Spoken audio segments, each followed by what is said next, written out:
अस्सलामुअलैकुम guys and welcome back to the channel. क्या हाल चाल है आपके? उम्मीद करता हूँ सब खैर खैरियत से होंगे और मजे में होंगे। चले शुरू करते हैं।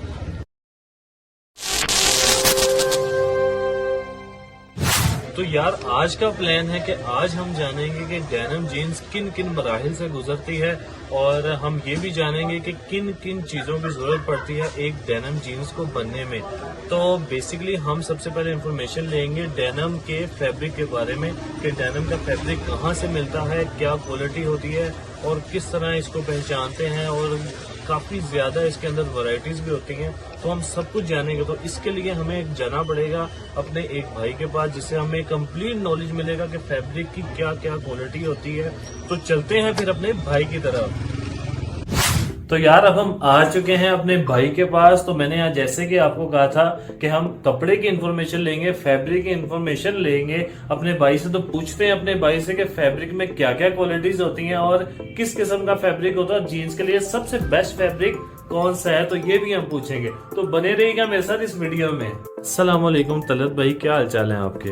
वालेकुम अस्सलाम, अल्हम्दुलिल्लाह ठीक ठाक। आप सुनाए सरोवर भाई? अल्लाह का शुक्र है मैं ठीक ठाक हूँ। आप सुनाएं और सब खैर खैरियत से हैं? अल्हम्दुलिल्लाह, अल्लाह पाक का बहुत शुक्र है। तो तलत भाई बहुत मेहरबानी, आपने थोड़ा सा टाइम निकाला हमारे लिए। तो हमारे व्यूअर्स को थोड़ी सी इंफॉर्मेशन दें फैब्रिक के बारे में। सबसे पहले मुझे ये बताइएगा कि फैब्रिक की कितनी क्वालिटीज़ होती हैं और उन क्वालिटीज़ में सबसे बेहतर क्वालिटी कौन सी है? क्वालिटीज के अंदर तो बेशुमार क्वालिटीज हैं फैब्रिक की, मगर A, B, C, D grades होते हैं इसके अंदर। ठीक है। और इसके अंदर जो सबसे अच्छी क्वालिटी के अंदर हम आते हैं तो वो आ जाती है A ग्रेड क्वालिटी। और सबसे अच्छे फैब्रिक जो होता है ना, जिसके लिए डेनिम अगर मेंस के लिए बनाना चाहते हैं आप, तो वो सबसे अच्छी क्वालिटी 10 to 12 के अंदर ऑन्स के अंदर बनती है। ठीक है, 12 to ऑन्स मतलब ये मोटाई होती है कपड़े की जो ये बनाई जाती है। तो तलब भाई हमें ये भी बताएं कि टाइप्स ऑफ फैब्रिक कितने होते हैं इसके अंदर, कितने किस्म के कपड़े होते हैं? वो फैब्रिक्स जितनी मेरी जिंदगी अगर गुजर गई हुई, मैं अपनी इस जिंदगी के अंदर जितनी देर से मैं गारमेंट्स लाइन हूँ, मुझे अभी तक ये नहीं पता लगा कि इसके अंदर डेनिम के अंदर कितनी क्वालिटीज आ जाती हैं, कितने टाइप्स आ जाते हैं। ठीक है। मगर इसके अंदर कुछ जो आम जो मिल जाती हैं वो मैं आपको क्वालिटी बताऊं। जिसके अंदर डेनिम आती है, डेनिम के अंदर साटन आ जाती है, मेंडस आ जाती है, और इसके अंदर कॉटन आ जाती है, कॉटन डेनिम होती है, और काफ़ी चीज़ें इसके अलावा भी होती हैं, मगर जो आम मिलती हैं ये जो मैंने आपको बताया। तो तलत भाई हमें ये भी बताएं कि सबसे बेहतरीन पैंट बनाने के लिए कौन सा फैब्रिक यूज होता है? ये टाइप्स के अंदर हम जाए, मेंडिस बेहतर है या डेनिम बेहतर है या आप पोली बता रहे हैं, ये इनमें से कौन सा बेहतर है? सारी चलती हैं, मेंडिस भी चलती है, डेनिम भी चलती है, और ज़्यादा अच्छी जो है अगर आप लॉन्ग टाइम करते हैं तो डेनिम ही अच्छी होती है। यानी आपका कहने का मतलब है सबसे अच्छी डेनिम है। डेनिम। और इसी के अंदर तमाम हमारी वैरायटी भी बन जाती है जिसमें फैशन भी आ जाता है और हमारे पास सिंपल पैंट भी बन जाती है। इसके अंदर स्ट्रेट पैटर्न होता है, नैरो बन जाता है, जिस तरह का आप चाहें डेनिम के अंदर उस तरह की चीज़ बना दें। मगर वो पावर स्ट्रेच के अंदर, स्ट्रेच के अंदर, नॉन स्ट्रेच के अंदर फिर वो हमें पैटर्न स्ट्रेट पैटर्न में बनाना पड़ता है। ठीक हो गया। इसका मतलब है कि हमें जो फैब्रिक है वो सबसे अच्छा, वो स्ट्रेच वाला जो फैब्रिक होता है वो सबसे बेहतरीन होता है। तो तलत भाई आपका बहुत बहुत शुक्रिया हमें इन्फॉर्मेशन देने का। मज़ीद हम आगे चलते हैं और आगे जाके देखते हैं कि फैब्रिक के बाद हमारा क्या प्रोसीजर है। तो यार मैं आ चुका हूँ अपनी फैक्ट्री में और यहाँ पे पीछे आप जैसे कि देख ही रहे हो कि माँ साहब इस वक्त प्रेसिंग कर रहे हैं। तो माँ साहब से एक अहम मालूमात ये लेते हैं कि फैब्रिक को वो किस तरह ड्रेसिंग करते हैं, उसकी कटिंग किस तरह की जाती है। उसके अंदर एक अहम रोल ये भी पूछेंगे कि एक मास्टर का क्या अहम रोल होता है कि पैंट कम से कम प्राइस में पड़े। तो ये हम माँ साहब से लाजमी पूछेंगे। स्टॉक को क्लियर करने का मकसद ये होता है कि आर्टिकल हम बनाना जा रहे हैं, आया इस पोजीशन में वो ठीक रहेगा या नहीं। तो पहले तो कपड़े को क्लियर करते हैं। कपड़ा क्लियर होने के बाद फिर उसको चेक किया जाता है कि ये वॉशिंग के बाद कितना कम होगा, कितना शिलिंग होगा। हाँ, कितना कम होगा, उसको हम कहते हैं जैसे शीलिंग मार्जिन के। इसमें कितना समझो कि 10 इंच का कपड़ा है, वो 1 इंच कम होता है, 1 सेंटी कम होता है। हमने पहले उस चीज़ को नोटिस करना है ताकि उसी हिसाब से इसकी मतलब ये नंबरिंग को की जाती ये है। साइजिंग नंबरिंग नहीं, ये साइजिंग है। जैसे कि आप कोई पैंट, अब ये 34 है जी, जी। 34 का पीस है। मतलब बचत कैसी होगी स्टफ की या किसी चीज़ की, ये डिपेंड करता है। तो जो मैं काम कर रहा हूँ ना, ये मार्किंग जो कर रहा हूँ, हमने इसमें इन चीज़ों को एक दूसरे के बीच में फंसा के इस तरह करने ताकि कम से कम कपड़ा लगे। यानी ये गैप्स हमने क्लियर करने हाँ, होते हैं ताकि clear एवरेज करना। बहुत बेहतर आ सके कम हमारी। से कम ताकि इसमें वो है। अगर जितना खुला खुला करके ट्रेसिंग है उतना स्टफ ज़्यादा लग जाएगा। ठीक है। तो उसमें जाहिर है इसके एक पीस की पर कॉस्ट भी बढ़ सकती है। जाहिर है ठीक जितना है। स्टफ ज़्यादा लगेगा तो इसकी ट्रेसिंग पे ही मेन चीज़ में होता है कि ट्रेसिंग डिपेंड करती है कि अगर ट्रेसिंग हम बेस्ट कर लेंगे, इसकी मार्किंग सही हो जाएगी तो उतनी एवरेज भी कंट्रोल होगी, स्टफ पे कास्ट भी कम आएगी, स्टफ कम लगेगा, जाहिर कास्ट एक्चुअली कम आ ही जाएगी। तो उस चीज़ पे सारा डिपेंड करता है कि आपने मार्किंग करनी वो बड़ी सोच समझ के करनी है। अब ये इसकी जो ये है मेन चीज़ें वो तो हम इसमें ट्रेसिंग कर रहे हैं। अब ये एक्चुअली इसकी ये 3 चीज़ें ऐसी हैं, ये बटन टेप है, फ्लाई है, ये टिकट का बनाएंगे तो इसी स्टफ में है। पर इन चीज़ों को हम यहाँ पे हम एडजस्ट कर लेंगे। ये जो बीच में पीस बचे हैं, यहाँ ये फ्लाई है, यहाँ पे एडजस्ट हो जाएगी, उधर हो जाएगी।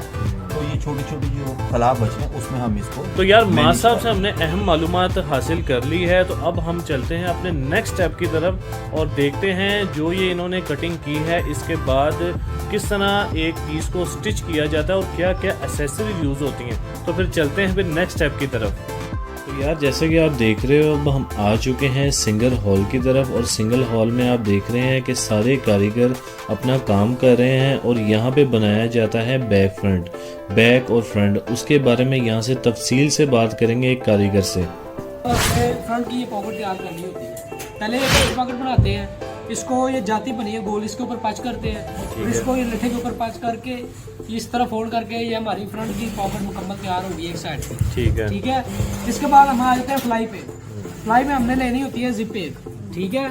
एक जिप होती है, एक बटन टैग होती है और एक सादी सिंपल फ्लाई जो इसके कच्ची करने के बाद ऊपर जिप अटैच करते हैं। ठीक है। और बाद में इसको गोल घुमा, ये हमारी फ्लाई तैयार हो गई है। ठीक है। बैक का बताएं कि बैक किस तरह बनती है। सर वही बात आती है, बैग पहले ओवरलॉक करनी होती है। है।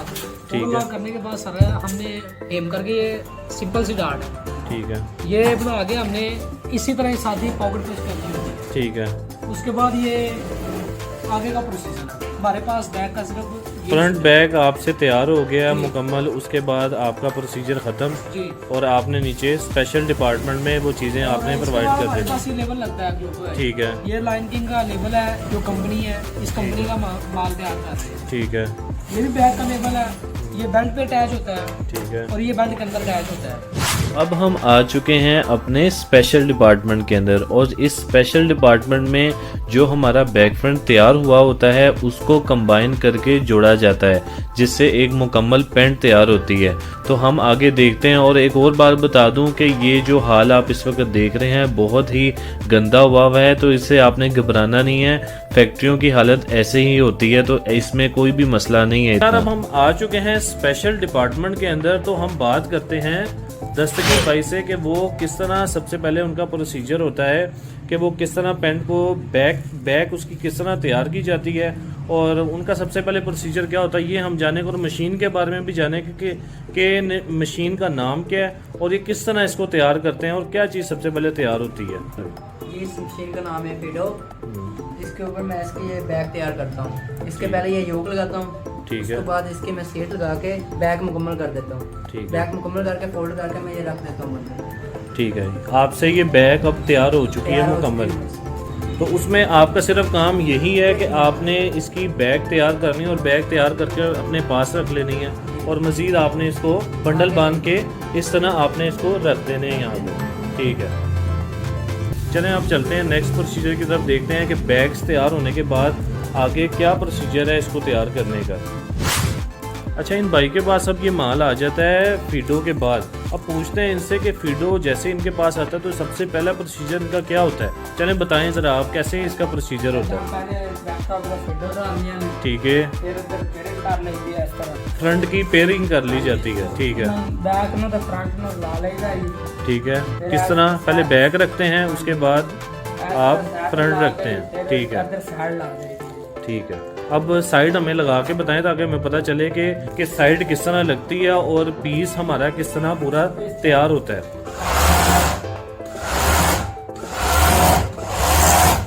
अच्छा, एक साइड हमारी मुकम्मल हो गई है, अब दूसरी साइड मुकम्मल करनी है। हाँ जी। ठीक है, अच्छा दूसरी साइड हमारी मुकम्मल हो रही है।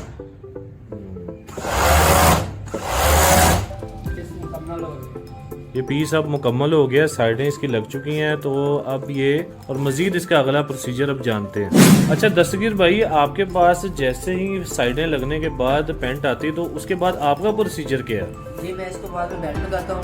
ठीक, पहले एक साइड ऊपर से और एक साइड नीचे से डबल बेल्ट लगाने के लिए। एक साइड नीचे पे लगाते हैं, एक साइड ऊपर।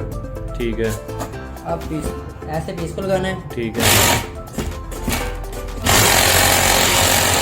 तो यहाँ पे स्टॉप करना है। ठीक है, फिर पीस को ताकि वो पीस आपका साथ इकट्ठा ना हो और कच्चा भी ना हो। कच्चा भी ना हो। ठीक है, तो बेल्ट लगाने के लिए क्या एहतियात करनी पड़ती है सबसे ये ज्यादा? तैयार करनी पड़ती है कि पीस यहाँ पे इसके साथ लगाना है। ठीक है, इसके साथ लगाएंगे पीस कच्चा नहीं होगा हमारा। ठीक है। ठीक है। यानी हमारा हाथ का सारा काम है, हाथ आपने इसको रेट रखना है ताकि हमारा प्रोसीजर जो हमारा जो पीस है वो ख़राब ना हो। खराब ना हो। बेल्ट लगने के बाद अब हम जानते हैं नेक्स्ट प्रोसीजर क्या है और उस मशीन का नाम भी जानते हैं और देखते हैं कि बेल्ट लगने के बाद ये भाई क्या करेंगे।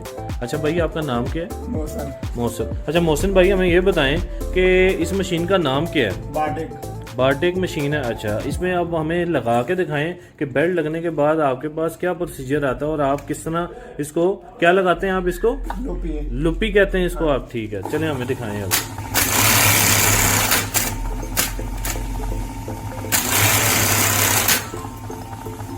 ठीक है, ये लुपी भी लग रही है और ये आप और कौन सी बारटेक कर रहे हैं यहाँ पे?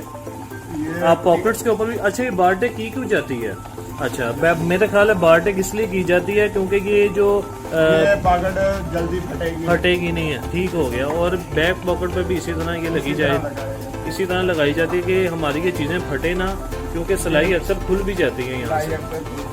ठीक है, तो यार हम आ चुके हैं अब अब्दुर्रहमान भाई के पास और ये ठोका मोरी करते हैं। तो पूछते हैं इनसे किस तरह ये ठोका मोरी करते हैं। हमें एक ठोका तो लगा के दिखाएं ताकि हमें पता चले ये ठोका लगता किस तरह है। ऐसे करके ना सिलाई लग जाती है ऊपर, इसको कहते हैं ठोका। ठीक है, तो ये ठोका लगने लगा। यानी आप पंजाबी की लैंग्वेज में इसको ठोका कहते हो और ये ठोका मोरी कहलाया जाता है इसके इस लाइन के अंदर ही। हाँ जी, इसको कहते हैं ठोका मोरी। ये ठीक है। ठोका अब तैयार हो गया। ठीक हो गया। ये ना ठोका इसलिए लगाया जाता है, इसके ऊपर ना बटन लगना होता है। ठीक है, ये दूसरी तरफ ना इसके ऊपर काज करना होता है, ठीक ये भी है। ठोका लग जाता है। तो फिर उसके बाद ना ये मोरी होती है। यानी ये बॉटम किए जाते हाँ हैं जी। जिससे वो बॉटम प्रॉपर बैठ जाता है और ठीक है, ठीक है। ये दोनों इसको कहते हैं मुकम्मल ठोका मोरी होगी। यानी ये वो ऊपर ठोका है और ये मोरी है, ये इसको मोरी मोरी यानी पंजाबी की लैंग्वेज में ये कहते हैं। ठीक है, और वैसे मेरा ख्याल है अपर और बॉटम इस तरह शायद इसको इंग्लिश में कहा जाता होगा, लेकिन ये इस वक्त इसका नाम जो पंजाबी में लिया जाता है वो ठोका मोरी नाम है इसका, ऐसे ही है। तो यार आपने देखा कि कैसे पेंट पूरी तैयार होती है और इस वक्त ये सारे प्रोसीजर आपने देख लिए हैं, तो आपको सारी समझ आ गई होगी कि एक पेंट को तैयार करने के लिए किन किन प्रोसीजर से गुजरा जाता है और फिर आपके पास एक पेंट आती है जिसको आप शौक से पहनते हैं। तो ये सारे प्रोसीजर आपको मैंने दिखा दिए हैं। तो अब चलते हैं इसके बाद अपने मेन प्रोसीजर की तरफ, जो कि है वॉशिंग।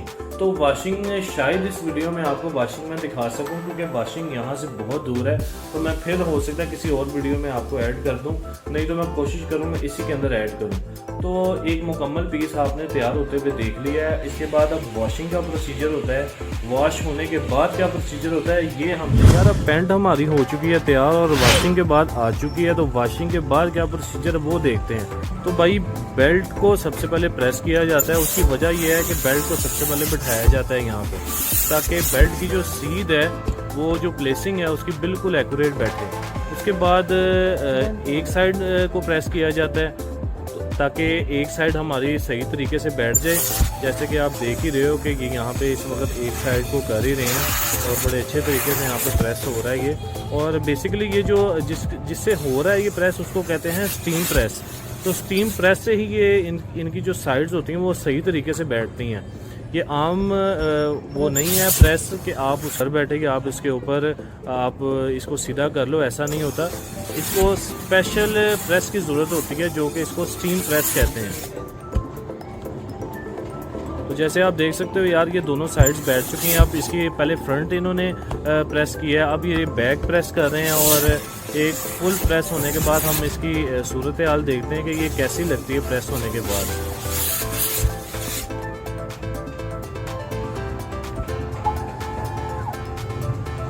यहाँ पे पैंट्स ये सारी लाइन से लग जाएं ताकि आगे पैकिंग करते हुए मसला ना हो।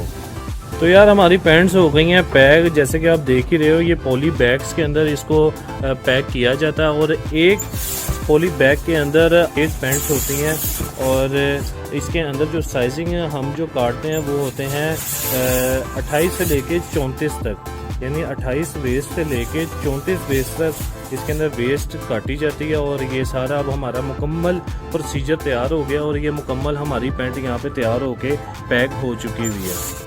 तो यार आपने देख ही लिया है कि एक पूरी पैंट किस तरह तैयार होती है। तो अगर आपको ये वीडियो पसंद आई है तो यार इस चैनल को लाजमी सब्सक्राइब करना, इसको ज़्यादा से ज़्यादा लोगों पे शेयर भी करना ताकि और भी लोगों को पता चले कि किस तरह एक पैंट तैयार की जाती है। तो मिलते हैं फिर एक और वीडियो में और एक और जज्बे के साथ, तब तक के लिए अल्लाह हाफ़िज़।